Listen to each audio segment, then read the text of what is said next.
Welcome to the Well Woman Show, where we interview women executives, leaders, and entrepreneurs. And you're listening to the Well Woman Show, where motivated women achieve fulfillment and well-being. You're listening to the Well Woman Show. Take time for myself by coming to things like Well Woman Drinks. To be accepting of myself no matter what. Step away from judgment as much as possible. You're listening to the Well Woman Show. You're going to be in for a good ride. I don't regret anything. Everything I've ever done, I've learned from it, one way or another, good or bad. Being a little bit selfish for yourself, put your own oxygen mask on first and then give what's left. I'm a woman. I would prefer to tell my own story. My story, though it's very personal, is universal. You're listening to the Well Woman Show. And now your host, Giovanna Rossi. Hi, Giovanna Rossi here, and welcome to another episode of the Well Woman Show, where I interview women leaders, executives, and entrepreneurs about their lives and their road to becoming and being who they are today. Do you ever find yourself overwhelmed with your responsibilities, and it seems like you'll never get it all done? Well, you're not alone. We all need to remember to use our superpowers, the ones we already have but don't use all the time, and take advice and wisdom from one another. Towards the end of the show, in a segment called Superpowers for Success, I ask my guest about her superpowers, and the answers will give you the strength, perspective, and power to keep on being the well woman you are. I'm so happy you're here, so thanks for tuning in. Today's topic is how to take initiative for change, and hopefully by the end of the show, you'll be inspired to have the fearlessness to make changes where you see the need. Make sure you're connected to your body's needs, and dedicate yourself to serious focusing to get more done. My guest today is Miki Agrawal. Miki is the CEO and co-founder of Thinx, a high-tech, beautiful underwear solution for women to wear during their periods. Her most recent side project is called Tushy for people who poop, aiming to upgrade the American bathroom experience and to help fight the global sanitation crisis that is affecting 40% of the world. Miki is also the founder of the acclaimed farm-to-table gluten-free pizza concept, Wild, and 2015 marked her 10-year anniversary of having her restaurant open. HarperCollins published her book entitled Do Cool Shit on entrepreneurship and lifestyle design. The book hit #1 on Amazon bestsellers list in entrepreneurship. In this episode, Miki and I talk about how her health issues revealed to her that she needs to take better care of herself and how she did it, where she gets her strength and motivation to discipline herself to make difficult changes in the world, and how she uses dedicated focusing to get more done each day. The free giveaway can be found at wellwomanlife.com/050show. And now to my interview with Miki. I'm speaking with Miki Agrawal this afternoon. Welcome to the show, Miki. Thank you. Happy to be here. So, Miki, I know I've already introduced you, so our listeners have heard a little bit about your background, but can you tell me what you're working on right now and how it impacts women's lives and well-being? Sure.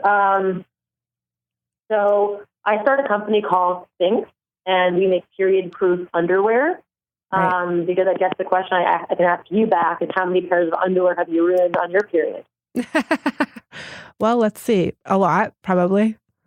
Right. So I think every woman or every woman who's listening can attest to the fact that they definitely have those moments of eek, panic, just about to leak through your pants or onto your sheets and or have leaked, in a meeting or just we're just at risk constantly of having an accident.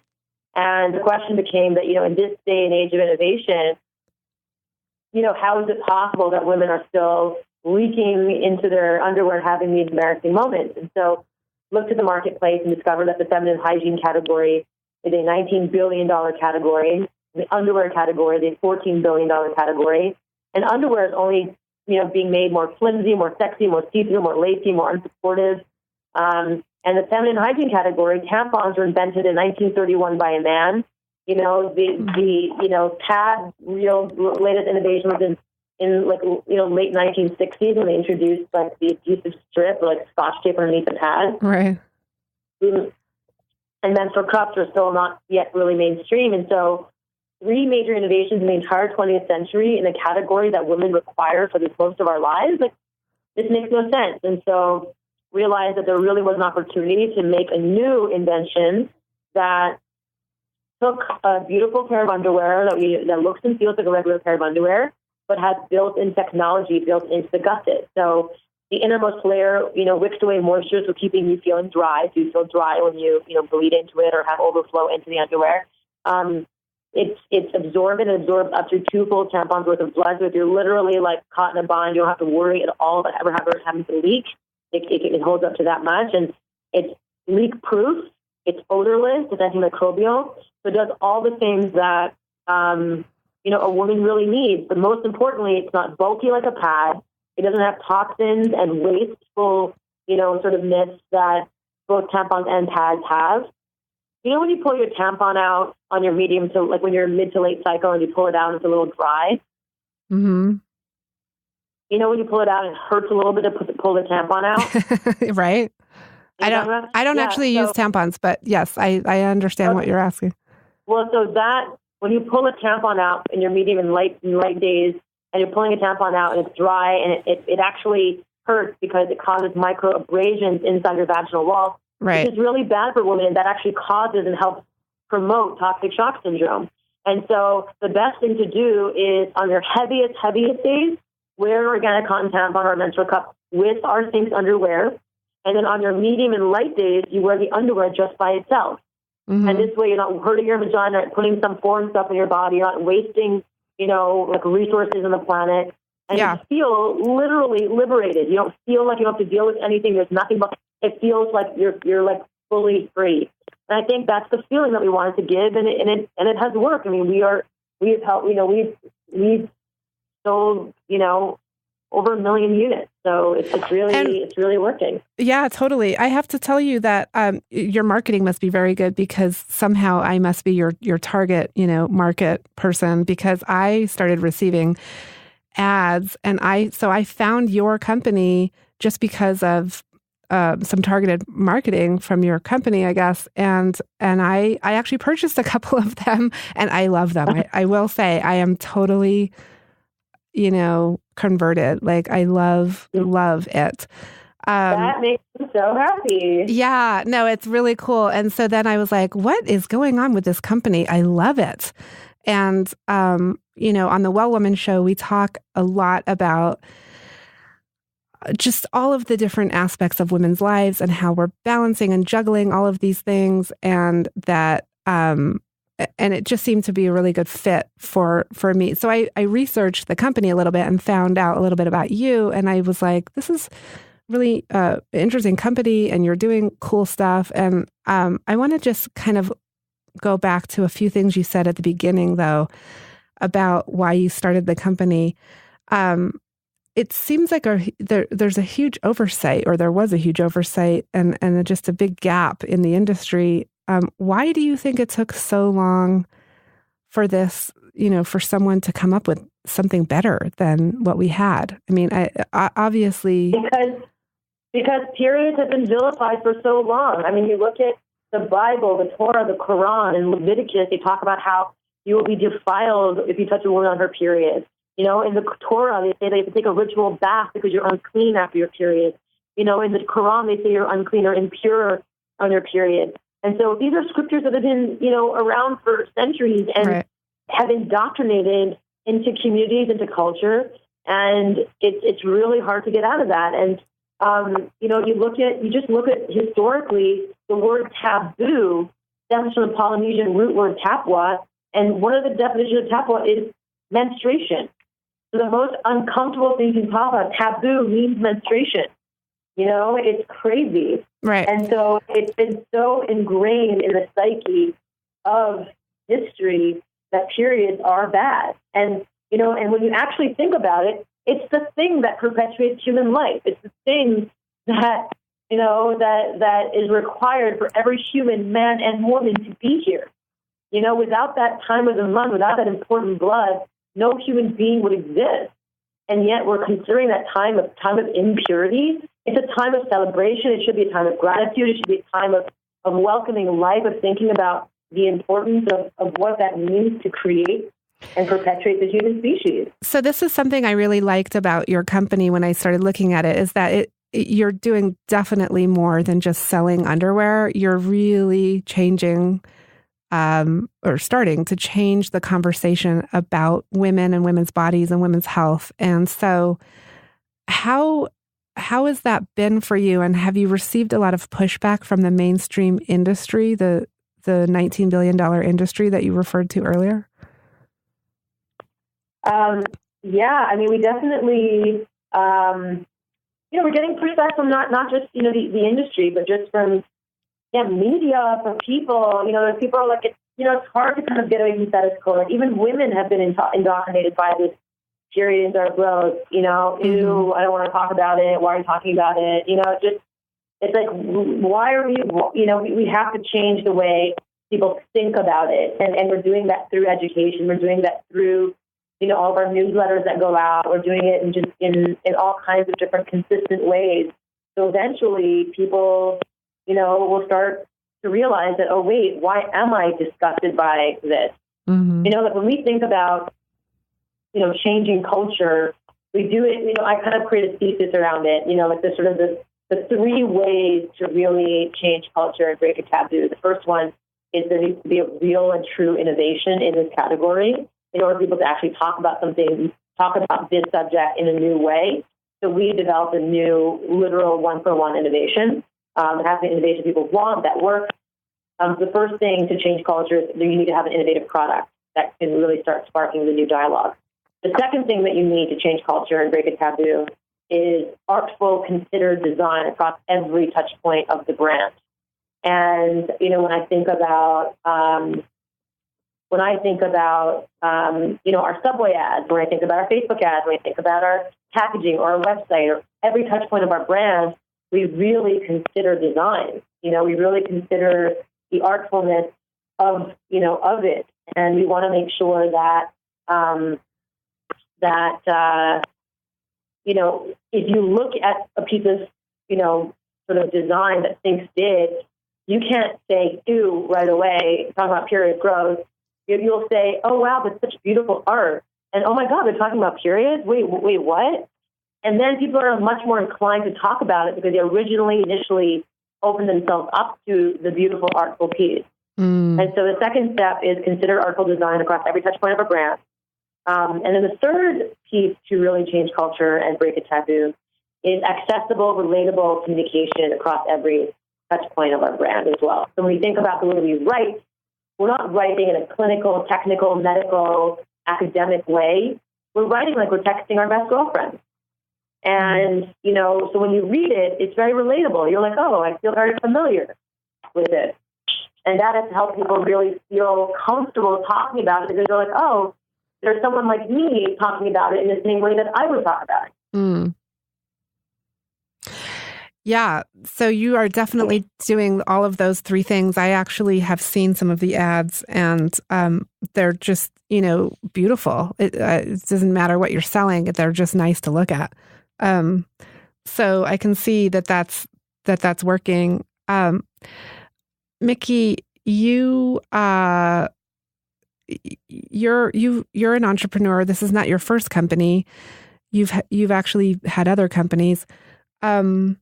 How did you get started with this? And I think your first company was a pizza restaurant. Is that right? Yes, that's correct. Okay. And so how did you jump from pizza to underwear? Because I know a lot of our listeners are entrepreneurs and business owners and just like community leaders. And they might be wondering, that's a big leap. Like, how do you change from one thing to another? Or in your mind, is it not that big of a leap? Say that one more time. How did you make the leap from being an entrepreneur in the restaurant industry to then being an inventor, I guess, and, making underwear? I mean, it's just so different. Well, I don't think about it necessarily that differently, actually. I think about it as solving problems. And when you think about I think about my parents growing up, I just recently found out I'm pregnant. Oh, congratulations. Yeah. And so I've been thinking a lot about my parents and sort of what they did to really raise me and all the sacrifices they made. And I really thought about how they really were problem solvers, in life growing up too. When there was no gifted children summer camp growing up, my parents started the gifted children summer camp, in Montreal, Canada, with my mom with a thick Japanese accent, my dad with a thick Indian accent. They saw a need in the community in Montreal, Canada, and they did something about it. And so the gifted children summer camp ran for 20 years after, when we came and went. Oh, wow. My parents realized that when we were in high school, when we were like 14, 15, that there was no way for kids to learn about electronics. And they really believed that back then in the 90s, that electronics was going to be the future of tomorrow. And there wasn't any courses for kids. And so my parents started a new company called Tomorrow's Professionals, which taught kids about electronics. My dad wrote the manual, and my mom, built the kit, and they taught kids about how to make like burglar alarms and like, LED lights that flash and like switches that turn off and on, and all, using a breadboard and using transistors and resistors and all these things. And, my parents, again, had no experience in that, but they saw a need and they wanted to fix it and still fill it. And so they did. And then those electronic kits sold all over Canada for years. And so, for me, like I saw a need in the market. I couldn't find healthy comfort food anywhere in New York City that both satiated my taste buds, but also was good for me. And so I started my first business, which was the gluten-free farm-to-table pizza restaurant. It was a farm-to-table organic originally, but then we made it fully gluten-free a few years later. And then I was like, oh my God, I'm bleaching into my underwear. It's just so absurd how much I keep staining and dealing with this nonsense every single month and having to deal with a mess. There's got to be a better way. And so, we looked at the marketplace. There's very little offerings in this space. There was very little innovation. And it was about capitalizing on that need. So I don't see it as any different than all my businesses that I started, like with Icon and Tushy as well. Icon's pea-proof underwear for women who have light bladder leakage. 1 in 3 women experience light bladder leakage, at some point in their lives. And it's a very normal thing. And yet again, it takes 7 years for a woman to admit to her doctor that she's incontinent. I mean, women are so embarrassed and so stigmatized. Like 25% of women stop having sex because they're incontinent. It's just ridiculous. And yet, when a woman gives birth multiple times, or a woman gets a little older, she loses a little control of her bladder. So do men. And yet it's stigmatized like crazy. And the current offerings are only Depends and diapers and pads you can wear every day for the rest of your life, bulky pads. Like, who wants that? And so we've developed a very simple pair of underwear for women who have light bladder leakage. Check out iconundies.com. Oh, okay. And for every icon under our soul, we fund obstetric fistula operations, which are, issues that women deal with in the developing world. With Thinx as well, for every Thinx under our soul, we fund a pack of reusable menstrual pads that goes to girls in the developing world. We can talk about that a little bit later. And then I realized in the marketplace that, the way we go to the bathroom, use the toilet, hasn't changed in the late 1800s. We're killing 15 million trees a year to make toilet paper. We're using, the average American uses 57 sheets of toilet paper per day to make toilet paper. It requires 37 gallons of water to make a roll of toilet paper. It's just like, it's staggering, and yet we're doing it because Charmin and Scott in the late 1800s, Scott Paper decided to, popularize this soft tissue paper that we're now using. And actually what it's doing is causing 26 million combined cases of chronic urinary tract infections, hemorrhoids, and yeast infections. Is helping exacerbate that. Because why are you wiping poop off your butt with bacteria with dry paper? Like, why are you actually, why is that the only part of our body that we clean with paper and not with water? The rest of the world has bidets. Why do Americans not have bidets? Because the English hate the French and bidets were invented in France? That's not a good enough reason. And so we developed Tushy, hellotushy.com. It's a very simple bidet attachment that clips onto any toilet. For $69, you can have a bidet. There's no plumbing, no electrical required. It clips onto your toilet and turns any toilet into a bidet and saves trees, saves your butt, saves your hygiene, and helps fight the global sanitation crisis on top of that, because we help for every Tushy bidet sold. We're funding clean latrine projects all over India. So, you definitely seem to be moving more in the direction of, even on your website, you say, I'm a proud feminist. You've gone from pizza and just like solving that immediate problem in your own life to really making more of a feminist statement with some of these other products. Can you talk about that transition? Yeah, I mean, I never even described myself as in quotes, feminist for a long time because I don't like necessarily terms. I just find it to be, I never liked terms. I thought it was always, especially the word feminist, was definitely, fraught with innuendo and, had so many different meanings to it. I didn't want to be branded something that I didn't quite, I'm a total gender equality advocate, of course. But, the feminist movement wasn't one that I was really attracted to back then. But I think as I literally started growing things and building the business and really, really understanding the deep inequalities that women experience, the deep unfairness, the real patriarchal double standard that exists, in our world, I really started to relate to the term in my own way. And so now when I say I'm a proud feminist, I say it, with my own asterisk. Like I get to say that I'm doing it I'm a feminist and I'm taking action as a feminist through innovation. I'm doing it by education, and with design, and so I think those are things that I really care about, and I can hang my hat on that term as a result. Mm. And Miki, can you describe a time in your life when you weren't putting yourself first and you weren't taking care of yourself like you probably now know you need to? Can you talk about a time in your life when that was happening for you? Yeah, for sure. I definitely, over the last 12 years of being an entrepreneur, I definitely was pulling crazy hours and not taking great care of myself. I was playing sports throughout, but I wasn't really giving myself a chance to rest. And as a result, I developed a very acute hyperthyroid condition, actually, which was extremely scary. And it was, such a beautiful, eye-opening experience to how the physical and the mental truly affects the physical, and mind body are so intertwined. I was very stressed out. I had a really challenging, work situation previously that eventually restructured, and had lots of different stressors in my life that I wasn't addressing, and so I lost a ton of weight, and I was pooping 8 times a day. Which is why, Tushy is wonderful for those kinds of moments. I had crazy heart palpitations that was really causing really scary nights. And so I took a hard look at everything in my life. My endocrinologist said I had 2 options. One, take my thyroid out, or 2, do radioactive iodine therapy. And I said, screw you, I'm not doing either. I'm going to go the functional medicine route and really learn about my body, learn about stressing my body, and heal myself through that. And so I went the functional medicine route. I eliminated sugar, gluten, and dairy from my diet for many months. And how long ago was this?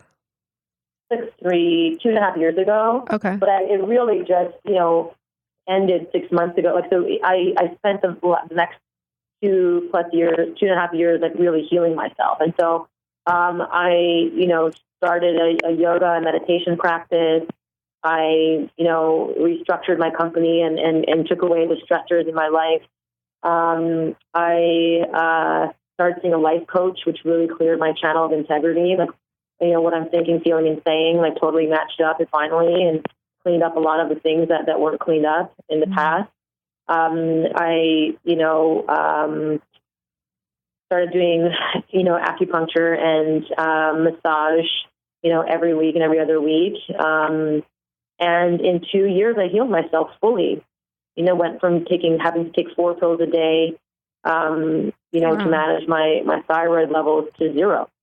And now I'm pregnant, and things are great. So fun. It just, it took a lot of concerted, energetic rejiggering. I want to ask you about the pregnancy and parenting in just a second, but are you now taking enough time to rest for yourself? Because you identified that as one of the initial issues. Yeah, I definitely, of course, I'm still building a business, really exciting, and I love it. But I think for me, it's really about eliminating the stressful people in my life. It's about being fully in flow when I'm at work. It's about getting enough rest. It's about, being recharged by my friends and peers that I love. and seeing my life coach on a weekly basis, which I do. So, that's been a big thing. And for me. Miki, running all of these companies and being as busy as you are, and you live in New York City, right? Will you show me the full package? Okay, great. Sorry, say that again. Running all of these companies that you run and being a busy entrepreneur and businesswoman and living in New York City, how are you planning for, you are pregnant already, but how are you handling that with pregnancy and then planning for parenting in terms of, balancing all of this? Yeah, I mean, I'm like anything else. I've been able to manage it all, and so I just think I have to be even more efficient with my time.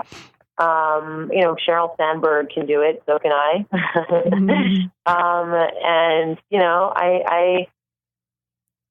I believe that I'll be able to really be more efficient with my time, which I think I really am already.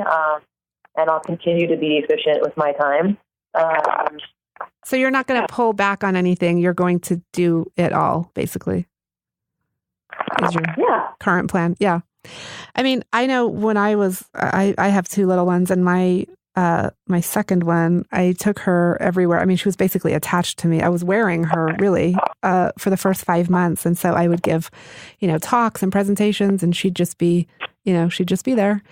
And she's actually here with me right now because of our schedule. But I think you just sort of make it work,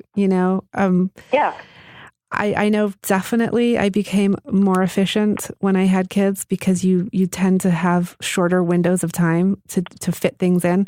But I think this is a really important conversation for listeners who have kids, but who may be thinking about having kids and not sure about when to do it. And I just wonder if you have anything to say about timing or planning. I mean, I think people are so quick to be distracted. I mean, people get so distracted by Facebook, by the news, by CNN, by pop-ups, by whatever, by TV, by I don't know. And I feel like if you work 7 hours intensely, 8 hours intensely every single day, you can get more done than most people get done in a week in one day. I get more done in a day than most people I know get done in a full week because I am so hyper-focused and I get so much done in such a short amount of time because I hyper-focus, and I think people just forgot how to focus.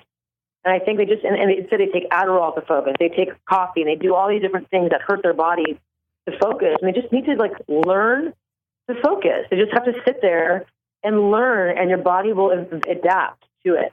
Well, I think part of that is what you referred to earlier, which is aligning the thinking, feeling, and saying so that all of those things are aligned. And when that's happening, there's the ability to be a lot more focused. Yeah, I think if people exactly are fully aligned, oftentimes you're like, hey, how's it going? In your head, you're like, oh my God, I can't stand you. And that happens, if that happens enough times and you're just like, it's hard to focus, and it's about recalibrating and eliminating those people and doing all that, So let's use that example real quick. When that happens, are you suggesting that people just say what they're thinking instead? I don't really want to talk to you. But it can't be in a mean way. It has to be done gently. You right. Be this is what's going on. This is how I'm feeling, and this is where you talk an I feel statement. I feel this is what's going on. I feel that because of that, this isn't working out, and I feel that it's better if we parted ways. Yeah. You know what I mean? Yeah. Okay, Miki, I want to ask you a couple of questions. We're in the final segment here called Superpowers for Success. So I just want to ask you a few quick round of questions here. The first one is, what does success in life mean for you?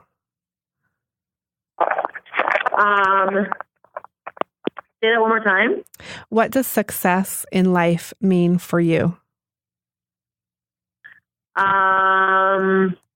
Success in life means that I'm living in full integrity. What I'm thinking, feeling, and saying all align. I have integrous relationships. I have integrous business, practices, and just fully aligned, fully in flow. Okay. And when did you know that you are really good at what you do? Can you think of the moment when you were like, I'm really good at this?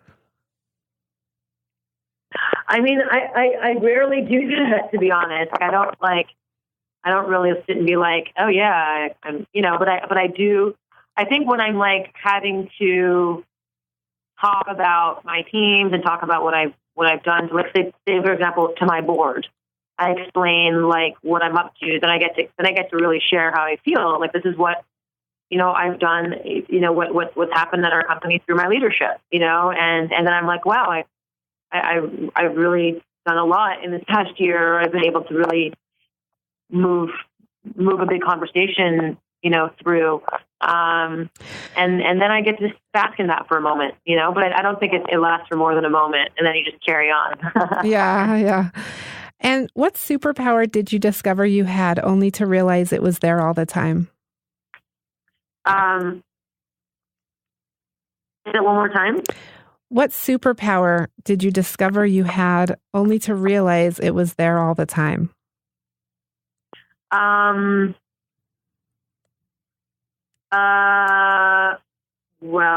superpower. I think I have a superpower of really motivating and inspiring and, sort of having infectious passion with those that I believe in and those that believe in me. And I think there's this, infectious energy that people feel. Mm. And what advice would you give your younger self, like much younger self? My much younger self, I would say probably do a better job listening to my elders. Like, as in, not like, because like obviously I wouldn't have been able to do what I do if I just did what everyone told me to do, but like been a bit more respectful to my elders, because I'm feeling a level of sometimes like, millennial disrespect sometimes, and I'm just like, dude, like that's just not okay. Like, this is not. I would never want to be, like talked to without a level of respect. It's just weird to me that there's this level of equality between like kids and adults. They feel like they're equal and they can just say whatever they want to say in a rude manner back. And that's just not how I roll. And I feel like when I was a kid, I definitely was a little bit more like that. And I now see why that's not ideal. And what do you say to people who are like that now? Like maybe who you work with or who are in your circle and they... Well, those who I work with who are like that are not going to be, it's not going to last very much longer. But, right. But those, who I believe in, who are here, I have to, like give them real warnings and just feel like this is not how it, how real life works. You know what I mean? Like, and people have to learn the hard way, and if I'm part of that learning process, then I'm happy to be.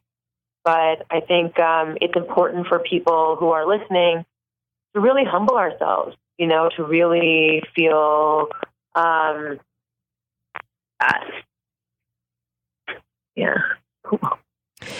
Yeah, it's an interesting.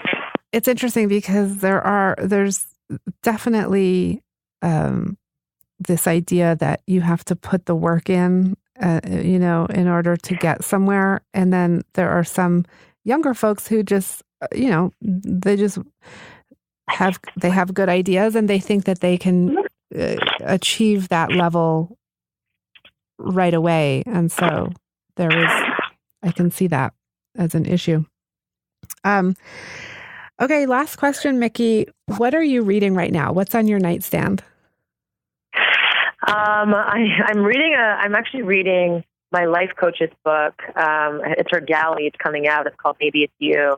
And I'm actually going to be one of the sort of like, I'm going to be in the back, just kind of sharing my experiences with her, because my life has irrevocably changed with her support and with her, with my work with her. And so I'm reading her book. It's called Maybe It's You. And it comes out in January or February. Oh, Maybe It's You. And who is that by? What's her name? Lauren Zander. Lauren Handel Zander. Oh, okay. Yeah, she's the best life coach on earth. Oh, cool. Well, Miki, it's been a pleasure talking to you this afternoon. Likewise. Thank you for being on the show. Thank you. That's it for our show today. I've been speaking with Miki Agrawal. She's the CEO and co-founder of Thinx, a high-tech underwear solution for women to wear during their periods, as well as the founder of the acclaimed farm-to-table gluten-free pizza concept, Wild. Miki is the author of Do Cool Shit, a bestseller about entrepreneurship and lifestyle design. Miki and I spoke about making changes in the world and refusing to let anything hold you back, her business model for overcoming taboos, and how she takes care of her physical, spiritual, and emotional health. You can get the freebie this week at wellwomanlife.com/050show. Our monthly live event, Well Woman Drinks, brings women together to share our successes and challenges as women leaders, moms, aunts, sisters, and all the other roles we carry. If you'd like to attend a Well Woman Drinks near you, or if there isn't one in your city yet and you'd like to start one, email me at info@wellwomanlife.com. If you enjoyed the show, please take a moment and subscribe in iTunes and leave a review. You can also continue the conversation in the Well Woman Life community group at facebook.com/groups/Well Woman Life community. For feedback, comments, or just to let me know you were listening today, find me on Facebook, Twitter, and Instagram at Well Woman Life. I'm Giovanna Rossi for The Well Woman Show. Until next time, have a super powerful week.